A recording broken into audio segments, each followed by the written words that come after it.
The wedding planner's office smelled like vanilla candles and desperation. Mostly mine. I sat in the plush cream chair, my threadbare coat creating an embarrassing contrast against the luxury surrounding me, fingers twisting the fake engagement ring I'd bought at a dollar store 3 days ago. The metal had already turned my skin green.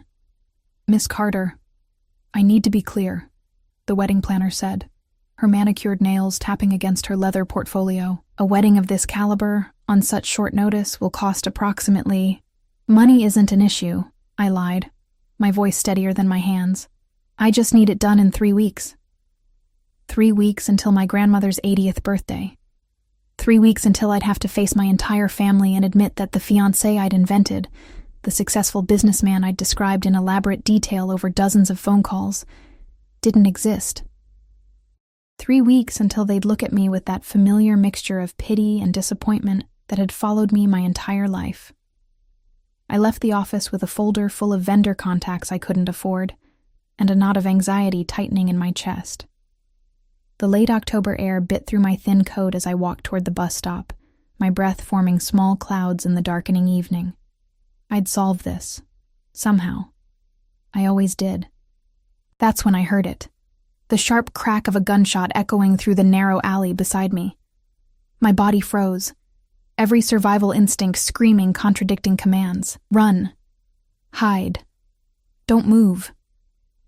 The sound of scuffling followed, then a heavy thud. Before my rational mind could stop me, I was moving toward the sound, my phone already in my hand, fingers hovering over 911. I peered around the corner of the alley, and my breath caught. A man stood in the shadows, backlit by a single flickering streetlight. Even in silhouette, he radiated something that made my skin prickle. Power, danger, control.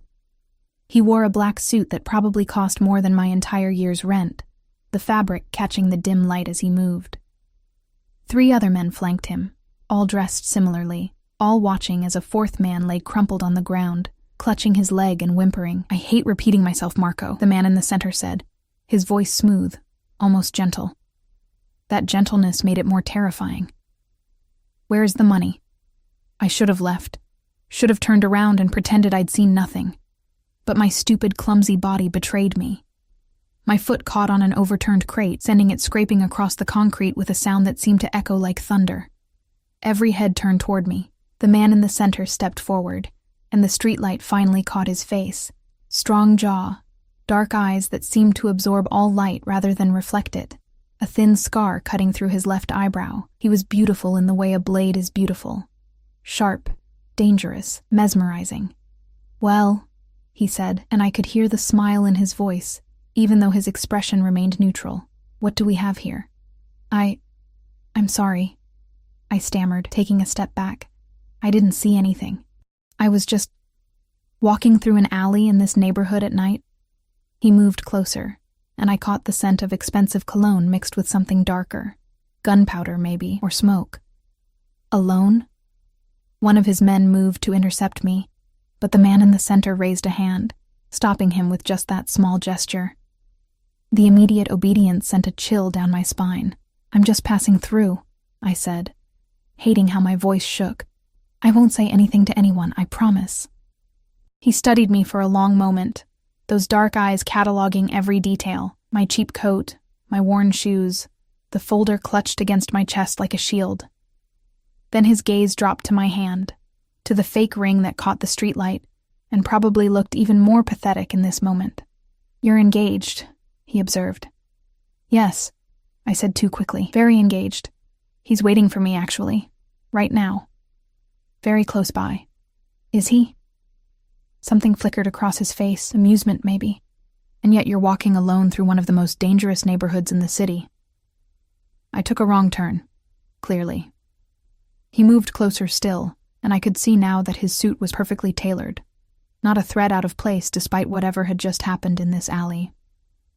"You saw something tonight. That makes you a liability." My heart hammered against my ribs. "I didn't see anything. I don't even know who you are." "No?" He tilted his head slightly. "You don't recognize me?" I shook my head, genuinely confused. For the first time, he smiled. It didn't reach his eyes. "Good. Let's keep it that way." He turned to one of his men. Dante. Escort Miss... What's your name?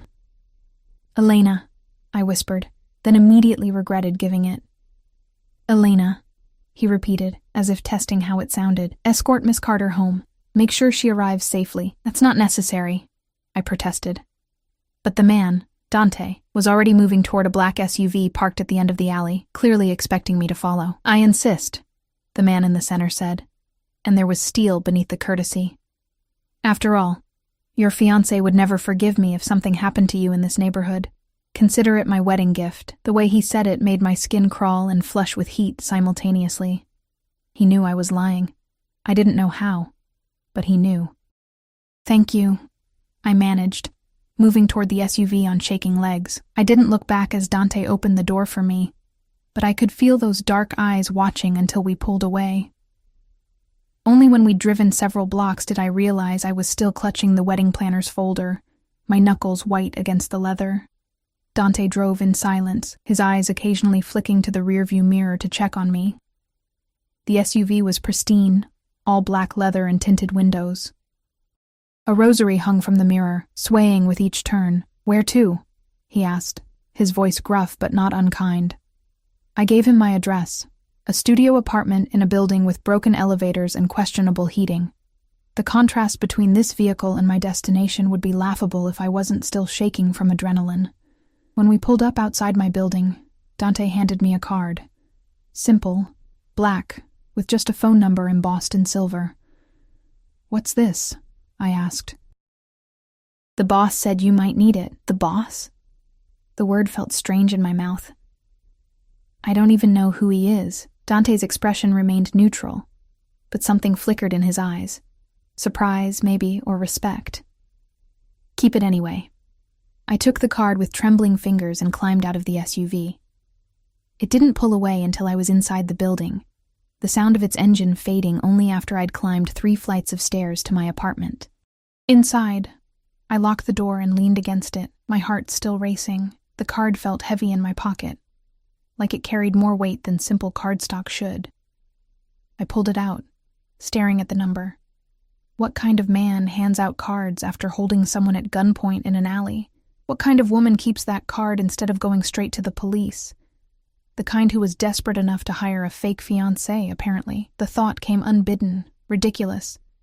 But as I looked around my tiny apartment, at the stack of bills on my counter, and the wedding planner's folder with its impossible prices, the idea didn't seem quite as insane as it should have. He clearly had money.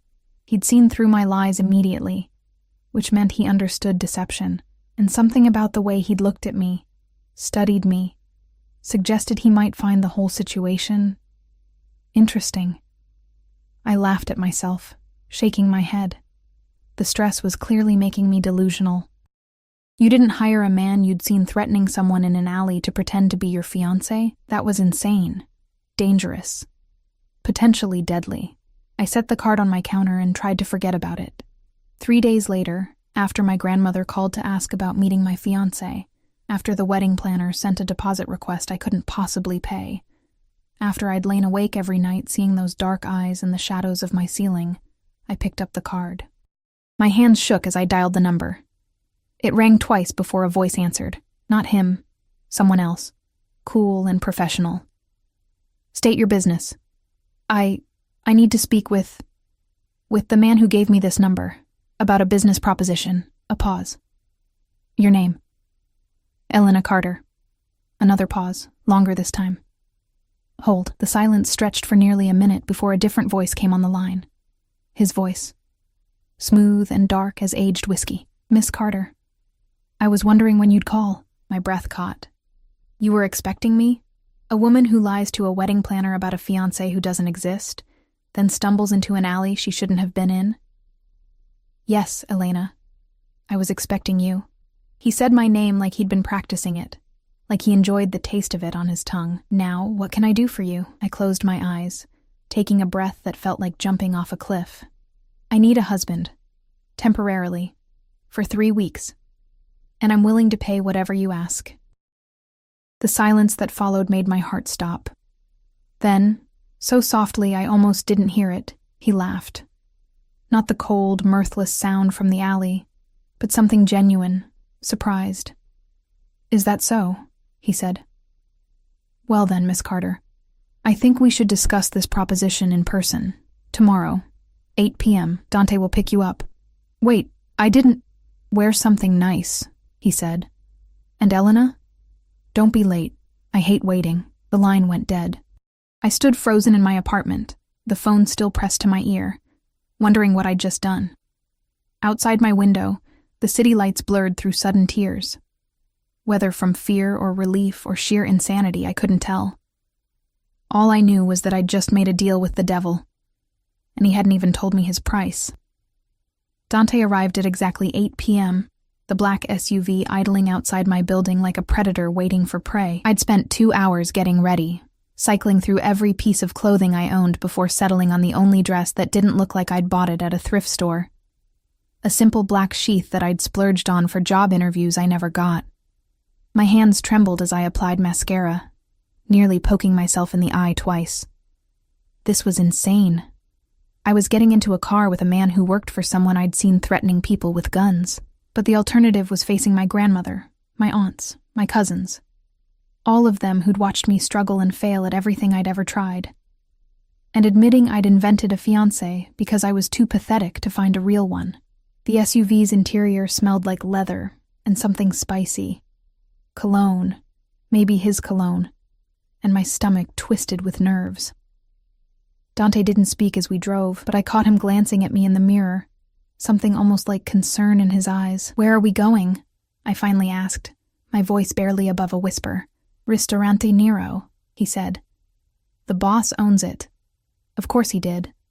Of course a man who conducted business in alleys owned an Italian restaurant. Probably used it to launder money or whatever criminals did in movies. The restaurant sat in a part of the city I'd only seen in magazines, all old brick and ivy, with a discreet black awning and no sign. A valet appeared instantly as we pulled up, and Dante came around to open my door, offering his hand like I was someone who mattered. Inside, the restaurant was beautiful in a way that made my chest ache. Low lighting, exposed brick, tables spaced far enough apart for private conversations. A pianist played something soft and melancholy in the corner. The maitre d' took one look at Dante and led us through the dining room without a word, past curious glances from well-dressed diners to a private room in the back. He sat at a table set for two, a glass of red wine in his hand, looking like he'd been carved from marble and expensive fabric. The suit tonight was charcoal gray, perfectly tailored to shoulders that seemed broader than I'd remembered. His dark hair was pushed back from his face, and in the warm light, I could see the scar through his eyebrow more clearly, a thin white line that somehow made him more beautiful rather than less. He stood when I entered, and the gesture was so old-fashioned, so unexpectedly courteous, that I froze. "Elena," he said. And again, the way he said my name sent heat curling through my stomach. "You look lovely." "Thank you," I managed, letting Dante pull out my chair. The man, I still didn't know his name, dismissed Dante with a small nod, and suddenly we were alone, the door closing with a soft click that sounded terribly final. "Wine?" he asked, already pouring before I could answer. "It's a Barolo, 2015, one of my favorites." I took the glass with shaking hands, the wine probably costing more than my monthly grocery budget. He watched me over the rim of his own glass, those dark eyes missing nothing, not my cheap dress, not my nervousness, not the way my fingers twisted in my lap. "You said you needed a husband," he said, cutting straight to the point. "Temporarily. For 3 weeks. I'm curious about the specifics of this arrangement." I took a sip of wine for courage. It tasted like velvet and cherries, and things I couldn't afford. My grandmother is turning 80. There's a big party, family flying in from everywhere, and I told them I was engaged. To someone successful, someone who loved me. Because I was tired of being the family disappointment.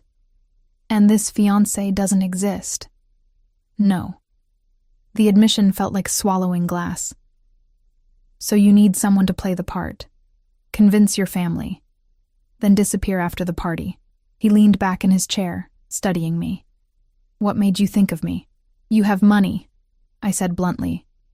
You understand deception, and you didn't seem particularly shocked when you figured out I was lying about being engaged. I thought maybe this would be interesting to you, like a game. Something flickered across his face. Surprise, maybe, or approval. Interesting. Most people who see what you saw in that alley either go to the police or try to forget it happened. You called and offered me money. I'm desperate, I said simply. And I got the impression that going to the police about you would be unwise. He smiled then, a real smile that crinkled the corners of his eyes and made my heart stutter. You're smarter than you look, Elena Carter. Is that a compliment? It's an observation. He set down his wine glass, and I noticed his hands. Strong, scarred knuckles, but elegant fingers. Hands that could threaten or caress with equal skill. Tell me about your family. What would I need to know to play this part convincingly? Hope flickered in my chest. Does that mean you'll do it? I haven't decided yet, but I'm intrigued. He gestured for me to continue. Talk. So I did. I told him about my grandmother, about how she'd raised me after my parents died when I was 10, about my cousins who were all doctors and lawyers and engineers, while I could barely hold down a job as a waitress, about how I'd invented this fiancé, James, I'd called him, a businessman who traveled frequently, during a phone call when my grandmother had sounded so worried about me being alone. And the lie grew, he said, understanding immediately. Every phone call, I'd add more details. His favorite food, how we met, what he'd said to me, until he felt more real than anything else in my life. I laughed bitterly. Pathetic, right? Lonely, he corrected, and the gentleness in his voice made my throat tight. There's a difference. A waiter appeared with plates of food I hadn't ordered. Fresh pasta with truffle oil, perfectly cooked seafood, vegetables that looked like art. The man waved the waiter away and pushed one plate toward me. Eat, he commanded softly. You're too thin. When was the last time you had a real meal? The question was too intimate, too knowing. I eat fine. You're lying again. He picked up his fork. I can always tell when you're lying, Elena. Your left eye twitches, just slightly. I touched my eye self-consciously, and he smiled. We ate in silence for a few minutes, and despite everything, the danger, the strangeness, the absolute insanity of this situation, the food was incredible. I couldn't remember the last time I'd tasted something so good. You still haven't told me your name, I said finally. He paused, his fork halfway to his mouth, then set it down carefully. No, I haven't. Why not? Because names have power, Elena. Once you know mine, truly know it, there's no going back from this. You become part of my world, whether you want to be or not. A chill ran down my spine. I just need you to pretend for 3 weeks. That's all. Then we go our separate ways. Is that what you think will happen? He leaned forward, and suddenly the space between us felt charged. Electric. You think you can walk into my world, use me for your purposes, and then walk away unscathed? I'm paying you, I said, trying to sound brave. This is a business transaction. And what are you offering to pay me with, Elena? His voice dropped lower, more intimate. You can barely afford rent. The wedding planner's deposit alone would bankrupt you. So what currency are you offering? My cheeks flamed. I'll find the money. I'll work extra shifts. I don't want your money. He said it so simply, so finally, that I froze. Then what do you want? He was quiet for a long moment, studying me with an intensity that made me feel naked despite being fully clothed. 3 weeks, you said, as your husband. Fake husband. He picked up his wine again, swirling it thoughtfully. Here's my counteroffer. I'll play your devoted fiancé. I'll convince your family that I'm madly in love with you. I'll give you the wedding of your grandmother's dreams. And in return, you'll give me the same 3 weeks. I don't understand. You'll live as my wife, in my home, under my protection. You'll attend events with me, meet my associates. You'll play the part as convincingly as I'll play mine. Why? The word came out as a whisper. Why would you want that? His expression shifted, something dark and complicated passing behind his eyes. Let's just say I have my own reasons for needing a wife, temporarily. And you, Elena Carter, with your terrible lies and desperate eyes, walked into my life at precisely the right moment. That doesn't answer my question? No, he agreed. It doesn't, but it's all the answer you're getting tonight. He extended his hand across the table. Do we have a deal? I stared at his hand, at the scars on his knuckles, at the gold watch on his wrist that probably cost more than everything I owned combined. This was insane, dangerous. I knew nothing about this man except that he was violent, powerful, and looking at me like I was something precious he wanted to keep. But I was out of options, out of time, out of everything except desperation and the crushing weight of disappointing everyone who'd ever loved me. I took his hand. His fingers closed around mine, warm and strong. And I felt the moment like a door slamming shut, locking me into something I didn't understand. 3 weeks, I said. Then I'm free. His thumb traced across my knuckles, a touch so gentle it made me shiver. 3 weeks, he agreed. But the way he said it made it sound like a promise of something else entirely. My name is Dominic Salvatore. The name hit me like cold water. Even I, with my carefully maintained ignorance of the city's underworld, had heard of the Salvatores, the family that controlled half the city's ports, that had politicians in their pockets, that made people disappear without a trace. I'd just agreed to marry the most dangerous man in the city. Don't look so terrified, Dominic said, his voice almost amused. I won't hurt you, Elena. You're under my protection now. That means something. What does it mean? It means, he said, standing and offering me his hand again, that anyone who even thinks about harming you will answer to me. It means you'll want for nothing. It means for the next 3 weeks you're mine to protect, to provide for, to... He paused, something heated flashing in his eyes. To cherish, as a husband should. The way he said, cherish, made my mouth go dry. Come, he said, still holding out his hand. Dante will take you home. Tomorrow, pack your things, everything you want to keep. I'll send people to collect you at noon. Tomorrow? But I thought... The 3 weeks start now, Elena. Why waste time? His smile was dangerous, beautiful. Besides, you need to get used to living as Mrs. Salvatore. It takes practice to lie convincingly. Mrs. Salvatore.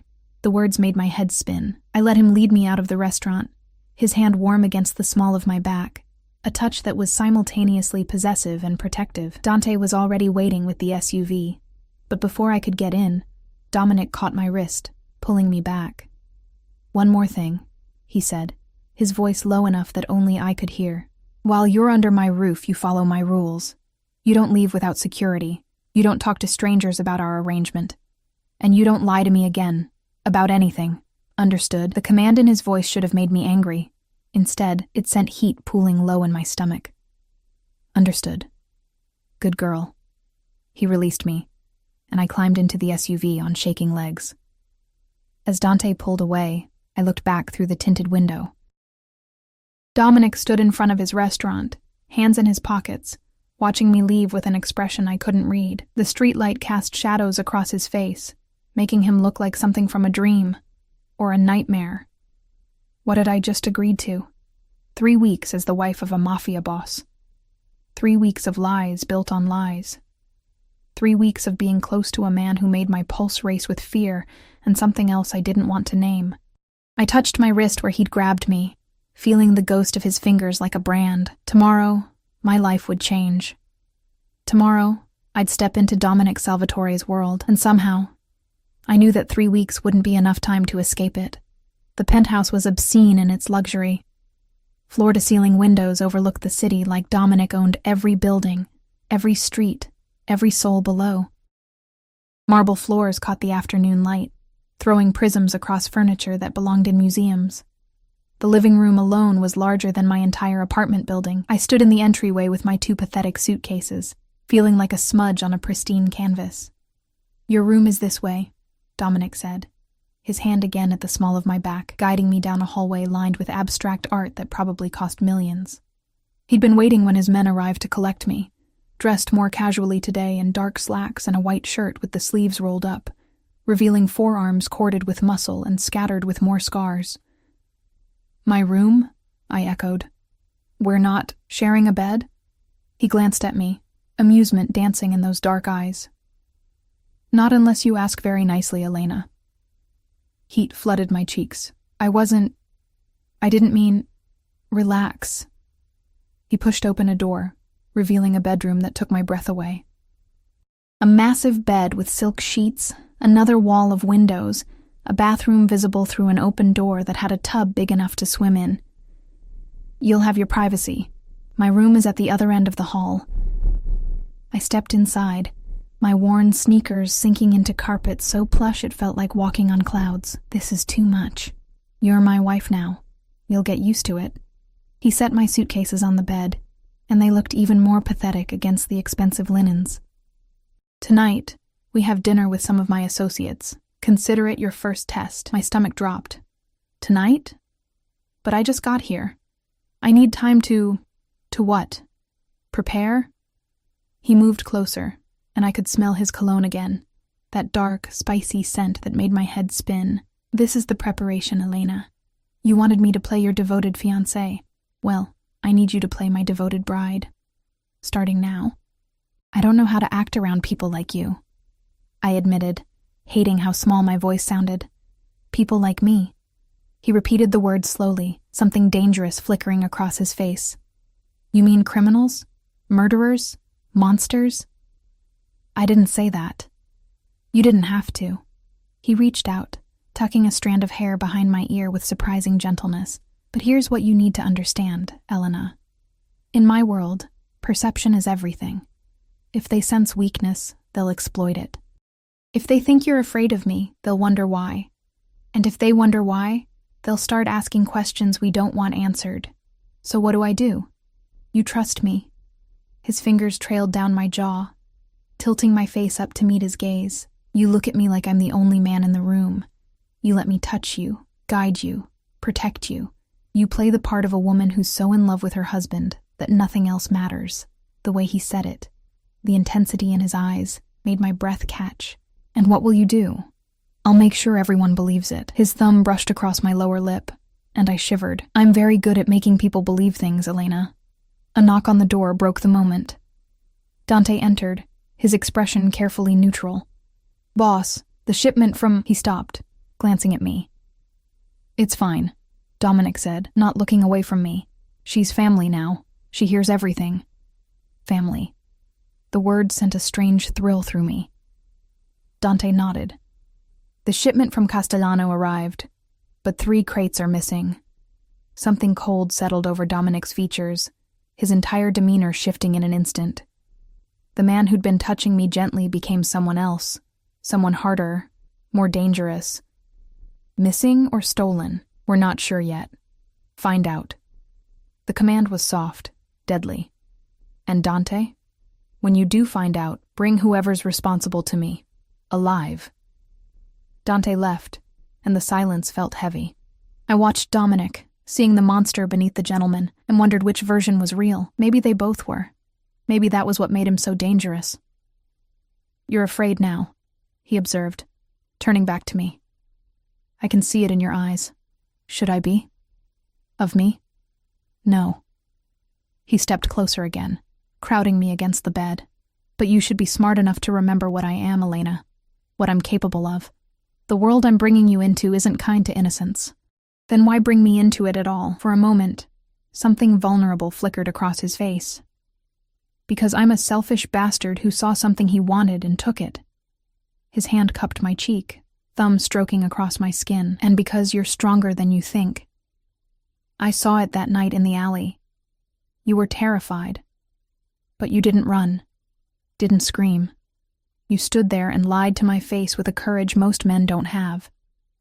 That wasn't courage. That was stupidity.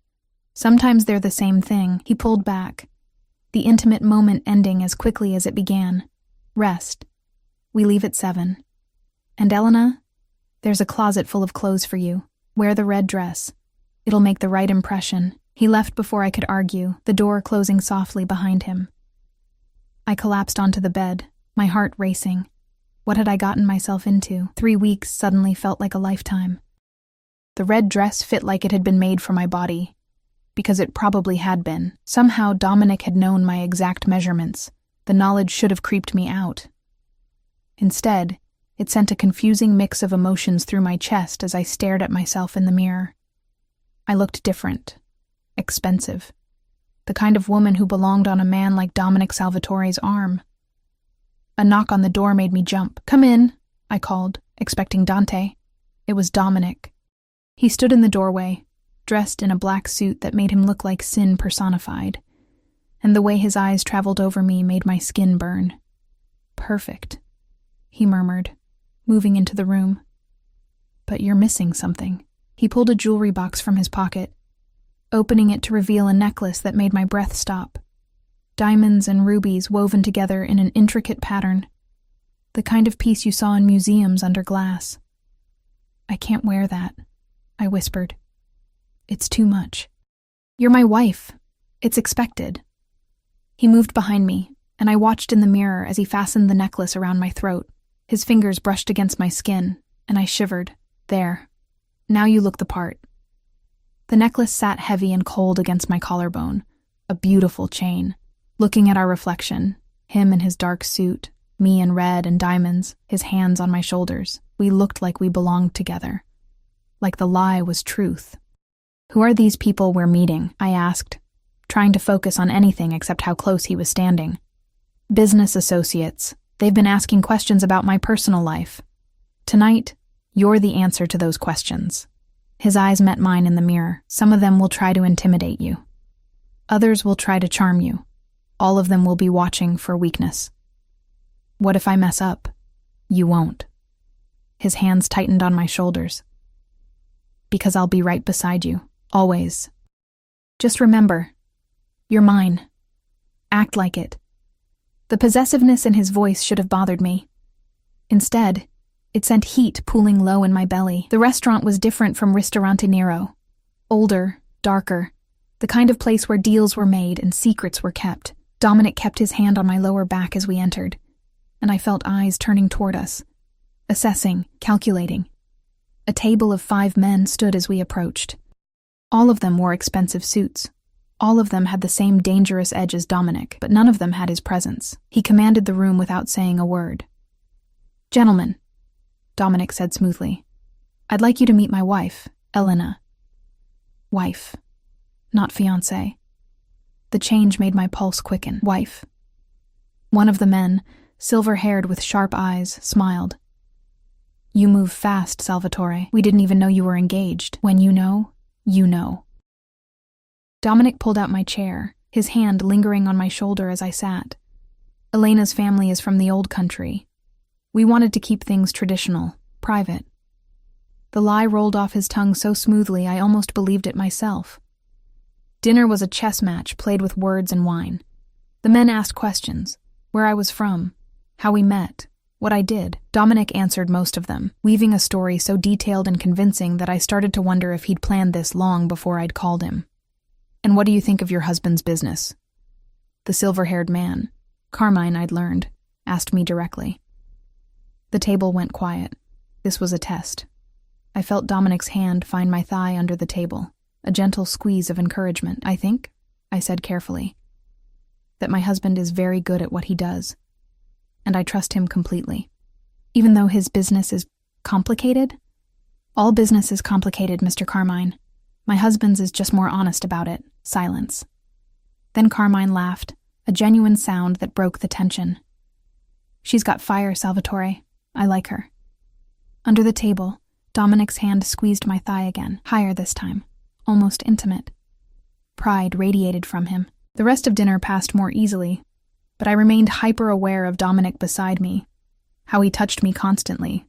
Small gestures of possession that felt increasingly natural, a hand on my back, fingers brushing my arm, his thigh pressed against mine under the table. When dessert arrived, one of the younger men, Marco, barely older than me with cruel eyes, leaned forward. "So, Elena, what's it like being married to the most dangerous man in the city? Doesn't it keep you up at night?" The question was meant to unsettle me. I saw it in his smirk, in the way the others watched for my reaction. Dominic's hand tightened on my thigh.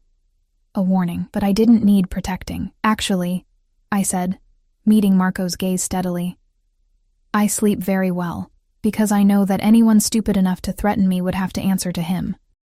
And I've seen what happens to people who cross my husband." The reference to the alley was subtle, but Dominic caught it. I felt him go still beside me. Marco's smirk faded. Is that a threat? It's an observation. I took a sip of wine, channeling every ounce of false confidence I'd ever possessed. My husband protects what's his. Completely, utterly, without mercy. It's one of the things I love most about him. I turned to look at Dominic, and what I saw in his eyes made my breath catch. Heat. Pride. Something darker and more possessive that made my stomach flip. He leaned in, his lips brushing my ear as he whispered, "You're playing a dangerous game, Mrs. Salvatore." "I learned from the best," I whispered back. His hand slid higher on my thigh, and I bit back a gasp. The dinner ended soon after. As we left, Dominic's arm around my waist, Carmine pulled him aside. "She's good for you," I heard him say. "Real. Don't fuck it up." "I won't," Dominic replied, and the certainty in his voice sent shivers down my spine. In the car, the privacy partition rose, sealing us in darkness. Dominic pulled me across the seat, into his lap, and my heart hammered against my ribs. "That was incredible," he said, his hands framing my face. "You were perfect. Better than perfect. Do you know what you did in there? I just said what felt right. You claimed me." His thumb traced my lower lip. "In front of men who respect nothing but power, you claimed me as yours. Do you understand what that means?" I shook my head, unable to speak with him this close. "It means they believe us, completely. It means you're protected in ways you can't imagine. And it means," his voice dropped lower, rougher, "that I'm going to have a very hard time remembering this is supposed to be fake." His words hung in the air between us, heavy with implication. I could feel his heart beating beneath my palms, could see the way his pupils had dilated, could feel the tension in his body. "Dominic," I whispered, not sure if it was a warning or a plea. He closed his eyes, taking a shuddering breath. Then, with visible effort, he lifted me off his lap and set me carefully back on the seat beside him. "We should maintain some boundaries," he said, his voice strained. "For both our sakes." I nodded, unable to trust my voice, my body still humming from his touch. But as the car pulled up to the penthouse, as he helped me out with a hand that lingered too long on mine, I wondered if boundaries were already something we'd left behind. 3 weeks suddenly felt both too long and not long enough. The next 2 weeks blurred together in a haze of expensive dinners, charity galas, and increasingly intimate touches that felt less like acting with each passing day.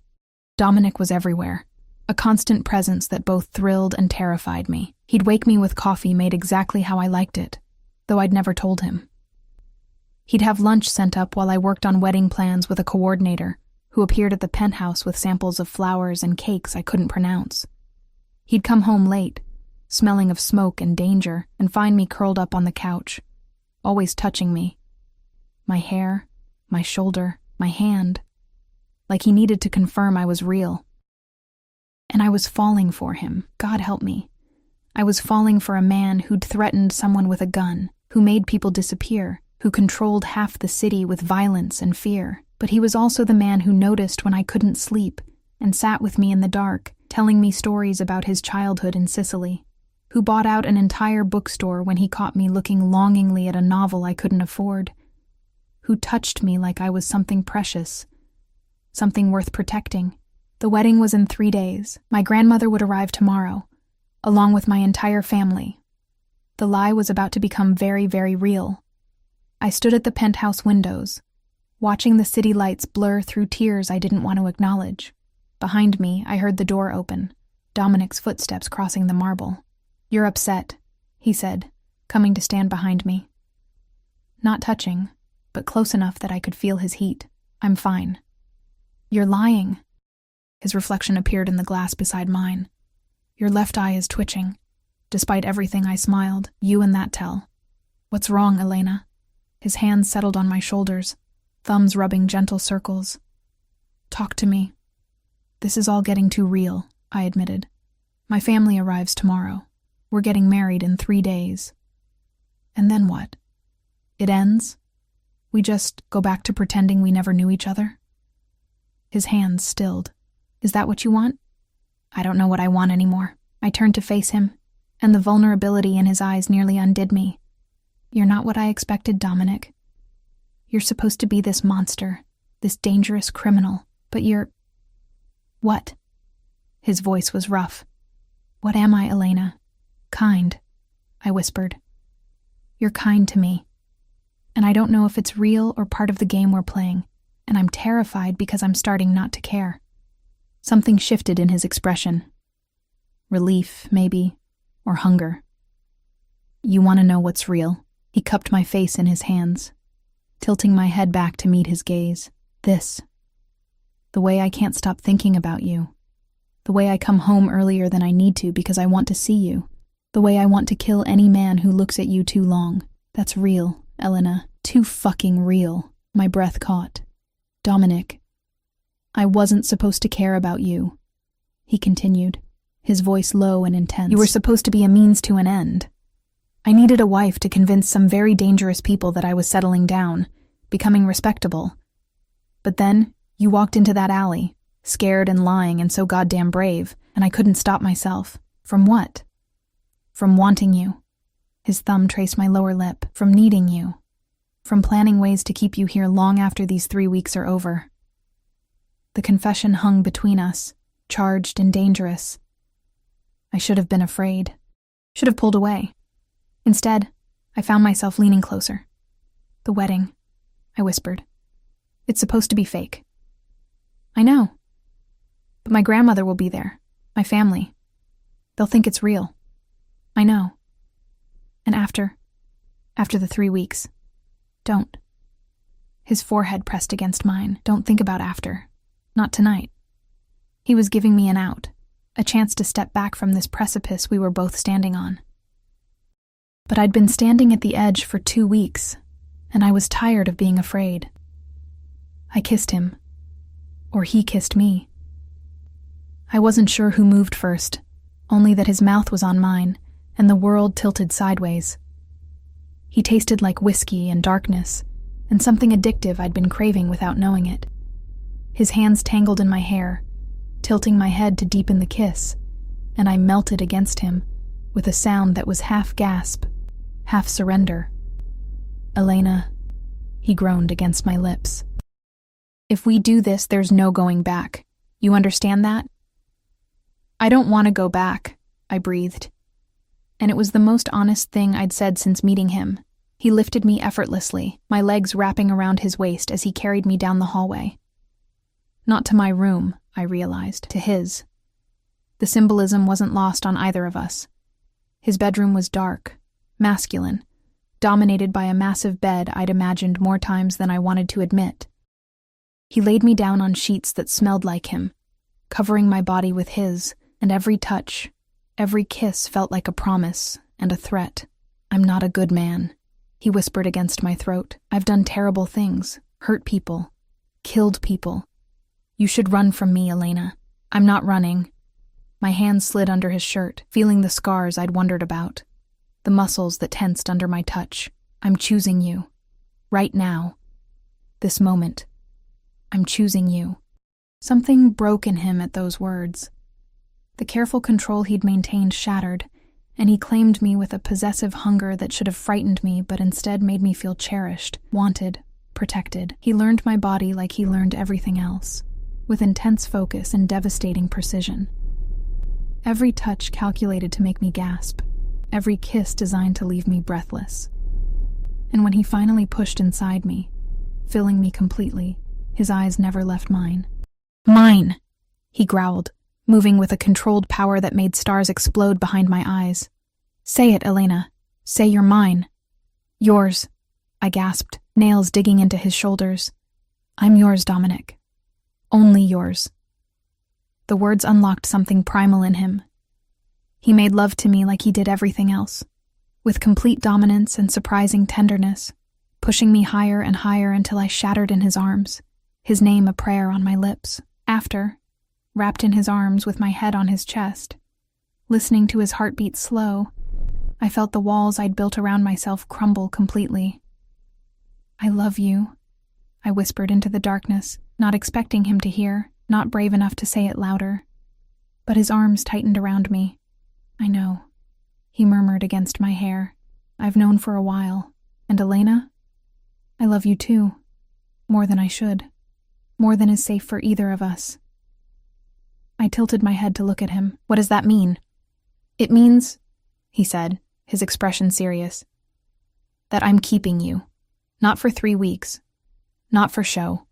Forever. And I'll burn down anyone who tries to take you from me.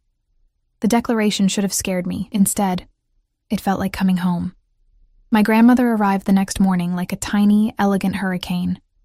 Maria Santos was 79, stood barely 5 feet tall, and had raised me with an iron will wrapped in unconditional love. She took one look at the penthouse, at Dominic standing beside me with his hand on my lower back, and her eyes went sharp with assessment. So? She said in Portuguese, which Dominic shouldn't have understood. This is the businessman you told me about. Yes, Vovô, I replied in the same language. This is Dominic. She studied him for a long moment, then switched to English. You love my granddaughter? Dominic didn't hesitate. More than my own life, Senora. Good. Because if you hurt her, I will find a way to hurt you back. I am old, but I know people. The threat was delivered with a sweet smile. To my shock, Dominic laughed, a genuine warm sound I'd rarely heard. I believe you would, Senora, and I respect that. Somehow that answer satisfied her. She pulled me into a hug that smelled like her lavender perfume and whispered in my ear, He looks at you like your grandfather looked at me. Like you are his whole world. Hold on to that, Mina Neta. The rest of my family arrived throughout the day.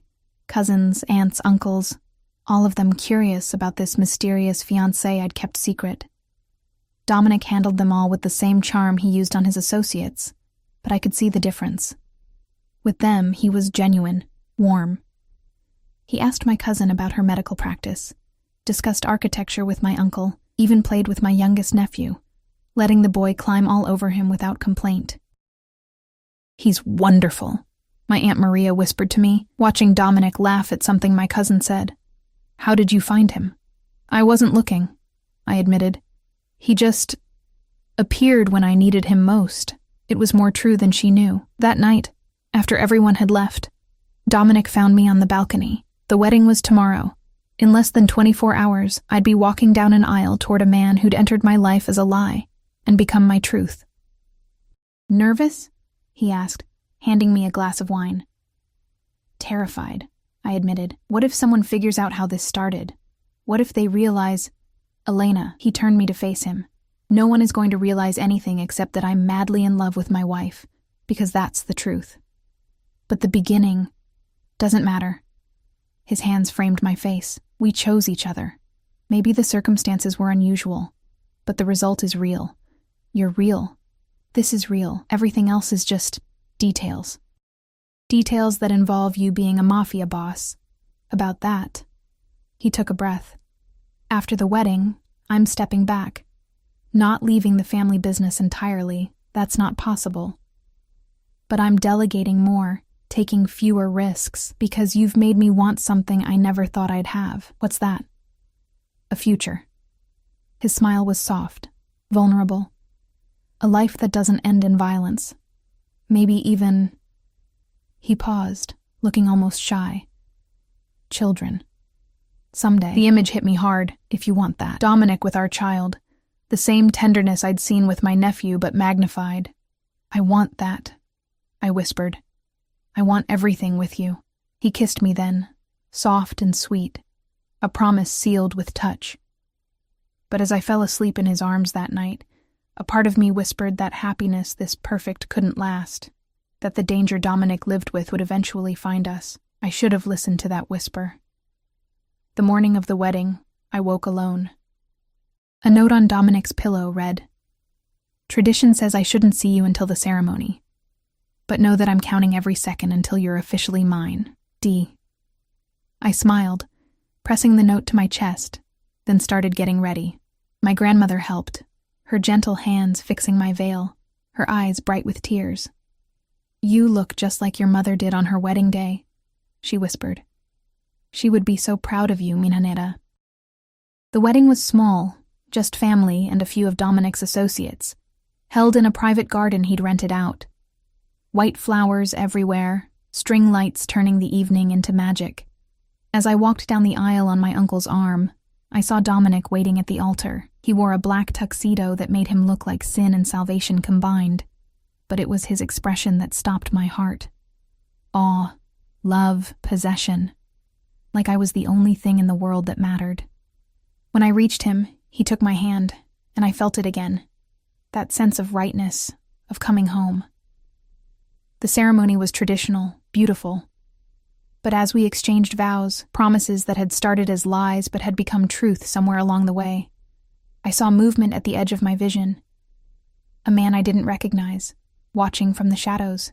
He caught my eye and smiled, a cruel, cold smile that made my blood freeze. Then he was gone. Elena? Dominic's voice pulled me back. Are you all right? I looked at him, at the concern in his dark eyes, and decided not to ruin this moment. Probably nothing. Just paranoia. I'm perfect, I whispered. He kissed me then, sealing our vows, and the garden erupted in applause. As he pulled me close, his lips against my ear, he whispered, "Mine. Forever." "Forever," I agreed. But even as I smiled and celebrated, even as I danced with my new husband under the stars, I couldn't shake the memory of that stranger's Danger was smile. coming. I just didn't know it would arrive so soon. The threat came 3 days after the wedding. I was alone in the penthouse. Dominic had gone to a meeting he'd promised would be his last before stepping back, and Dante was stationed outside the door. My grandmother had flown home that morning, tearful and happy, convinced her granddaughter had found true love. She wasn't wrong, but she also didn't know the whole truth. I was reviewing thank you notes when my phone buzzed with a message from an unknown number. "Beautiful wedding, Mrs. Salvatore. Shame it won't last."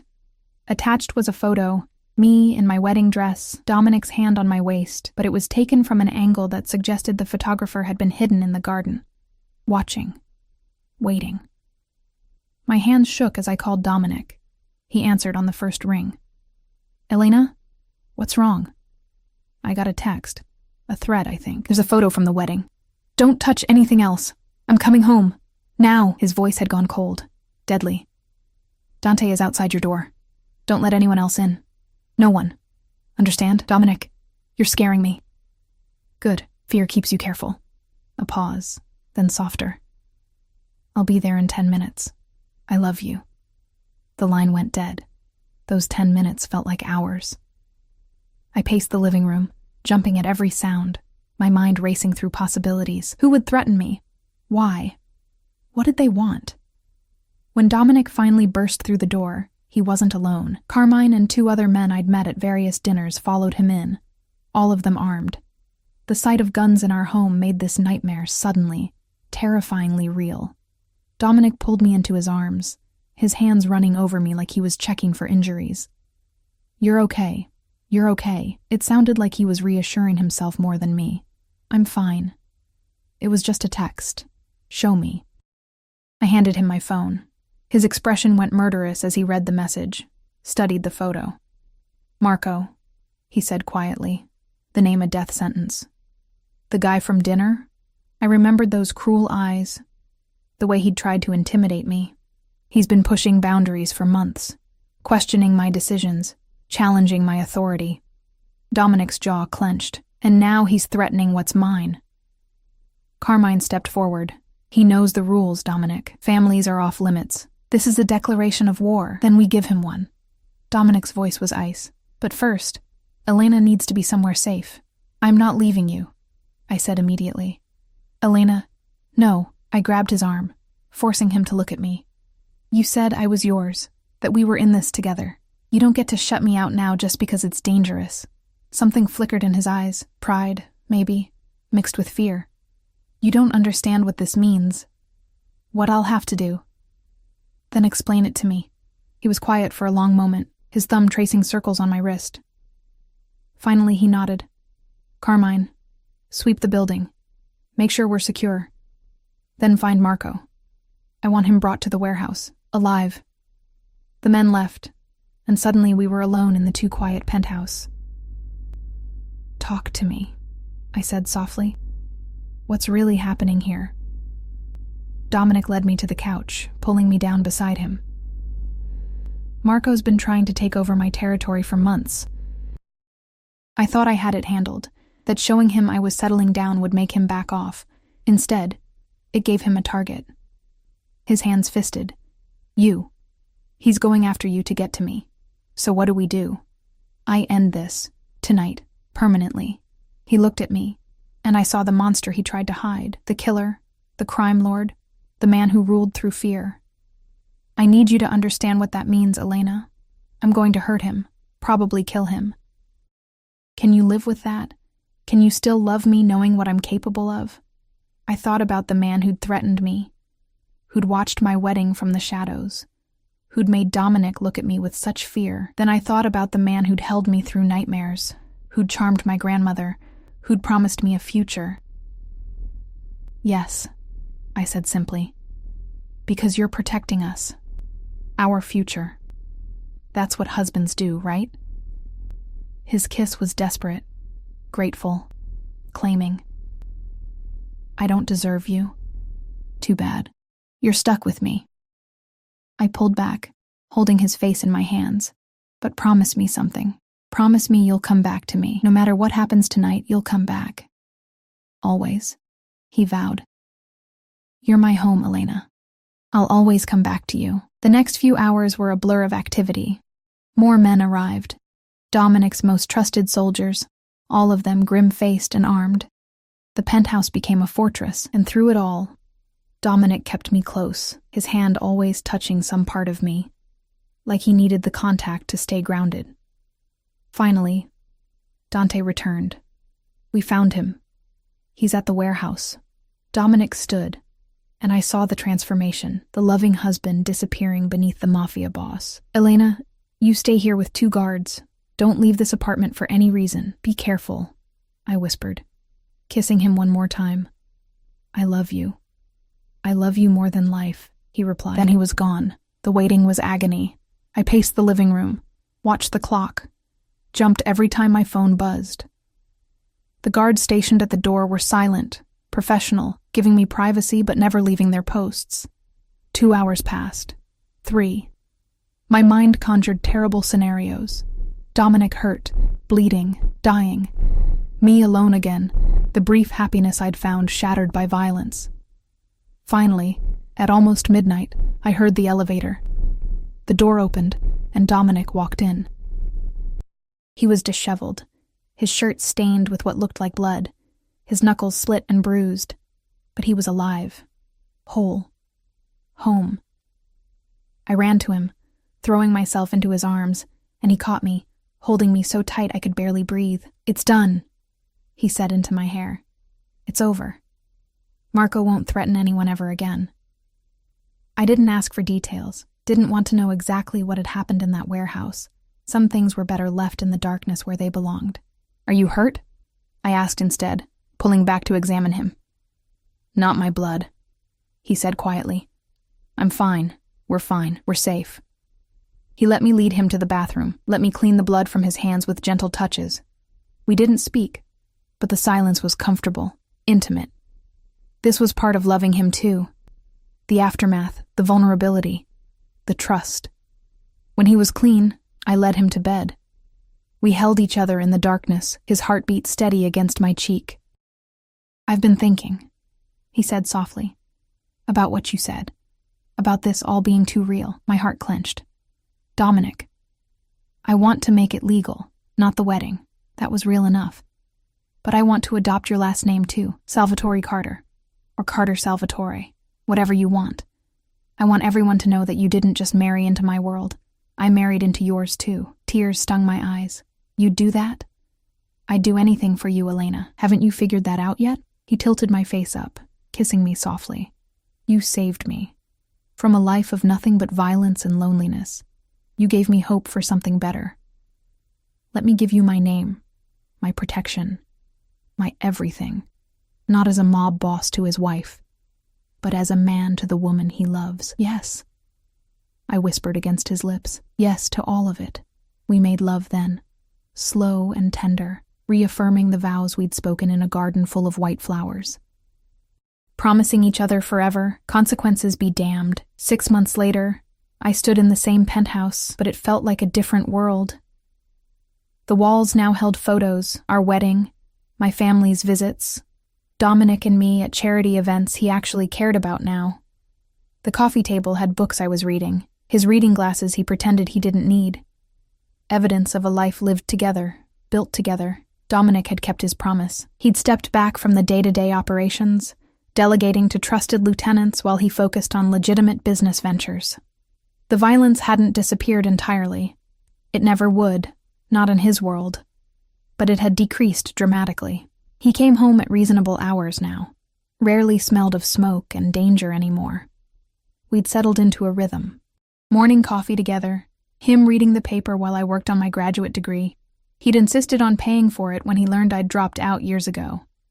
Dinners at home more often than not, cooking together in the massive kitchen. Nights wrapped in each other's arms, making plans for a future that felt increasingly solid. I heard the door open, his footsteps crossing the marble. "Elena," he called. "Where are you, amore mio?" "Living room," I called back, my hand unconsciously moving to my stomach. He appeared in the doorway, still in his suit from work, and smiled when he saw me. That smile, the one reserved only for me, soft and genuine and full of love, still made my heart race. "Good day?" he asked, coming to sit beside me, his hand automatically finding mine.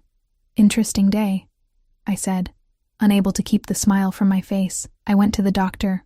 He went still, his eyes dropping to where my hand rested on my stomach. "Elena, are you—" "Pregnant," I confirmed, watching his expression shift from shock to wonder to pure joy. 12 weeks. I wanted to be sure before I told you. For a moment, he just stared at me. Then he pulled me into his arms, holding me like I was the most precious thing in the world, which, to him, I was. "A baby," he whispered, his voice thick with emotion. "Our baby." "Are you happy?" I asked, even though I could see the answer in his eyes. "Happy?" He laughed, the sound joyful and free. "Elena, you've given me everything. A home, a family, a reason to be better than I was. And now this?" He pressed his hand to my stomach, his expression odd. "I'm more than happy. I'm complete." I kissed him, tasting salt from tears I wasn't sure were his or mine. "I love you, Dominic Salvatore Carter, my fake husband who took the job way too seriously." He grinned, that dangerous, beautiful smile that had first captivated me in a dark alley. "Best decision I ever made. Well, that and not letting you go after those 3 weeks were up. The 3 weeks that were supposed to end this. The 3 weeks that started everything." He kissed me again, slower this time, deeper. "I told you that first night, Elena. Once you knew my name, there was no going back. You became part of my world, and you became part of mine," I countered. "I think I got the better deal. We both did." As the sun set over the city we'd claimed as ours, painting the sky in shades of gold and rose, I reflected on the journey that had brought us here. A desperate lie, a chance encounter, a dangerous man who'd seen something in me worth protecting, worth loving, worth keeping. My family had been right to worry. I had married someone dangerous, but they'd been wrong about the danger. Dominic wasn't a threat to my happiness. He was the source of it. And as I sat in his arms, his hand protective over our unborn child, I knew that whatever challenges lay ahead, and there would be challenges, given his world, we'd face them together. "What are you thinking?" Dominic asked, his lips against my temple. "That I'm glad I walked down that alley." I admitted that I'm glad I was desperate enough to call you. That I'm glad you took the job of being my fake husband way too seriously. "It was never fake," he said quietly. "Not for me. From the moment you tried to lie to me with that terrible fake ring in your shaking hands, I knew you were going to change my life. I just didn't know how much. Changed it for the better, changed it into something worth living." He turned me to face him, his dark eyes holding mine with an intensity that still made my breath catch. "You made me want to be more than what I was. You made me believe I could be more. That's not fake, Elena. That's the realest thing I've ever known." I kissed him, pouring every ounce of love I felt into that kiss. Behind us, the city sprawled out in a glittering display, full of danger and beauty and possibility. We'd started with a lie, but somewhere between a wedding that was supposed to be fake and vows that became real, between danger and protection, between fear and love, we'd built something true, something lasting, something ours. And as Dominic pulled me closer, whispering promises in Italian against my skin, talking about nurseries and baby names and a future filled with light instead of darkness, I knew that this life we'd built from desperation and lies, was the most honest thing either of us had ever done. I'd paid the Mafia boss to be my fake husband. He'd taken the job too seriously, and thank God he had. Because this, his arms around me, our child growing inside me, a future stretching before us full of possibility, this was everything I'd never dared to dream of. This was home. This was love. This was real.